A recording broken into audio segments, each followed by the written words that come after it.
برطانیہ نے ایک مرکزی حکومت قائم کرنے سے روکنے کے لیے کہ اتنا بڑا ملک اگر ہم نے شریف مکہ کو دے دیا تو پھر عرب کی بادشاہت ہو گئی ہے کہ اس نے کہا ہم 3 بیٹوں میں 3 حصوں میں علاقے تقسیم کر دیتے ہیں۔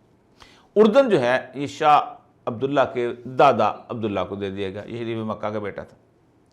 اس کے بعد عراق جو تھا وہ بھی کہا ایک حصہ اس کو دے دیں گے، اور جو ہے شام بھی۔ شام پہ انہوں نے فیصل کو لگایا، اس کے بڑے بیٹے کو۔ فیصل جب وہاں پہنچا تو اس نے کہا کہ میں تو یہاں پر چارج دینے آیا ہوں، تو انہوں نے کہا تم کیا 1916 کا بالفور ایگریمنٹ تسلیم کرتے ہو؟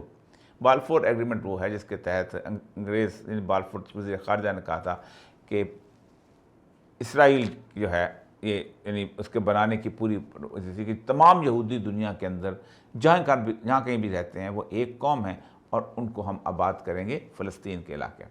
اس نے تسلیم کر لیا، اور اگلے دن اس کو کہا کہ تم واپس چلے جاؤ کہ فرانس جو ہے وہ کسی طور پر بھی یہ خطہ جو ہے اپنے سے علیحدہ نہیں کرنا چاہتا۔ اور پھر اس کے بعد اس کو عراق میں لگا دیا گیا اور اس کی حکومت وہاں چلتی رہی۔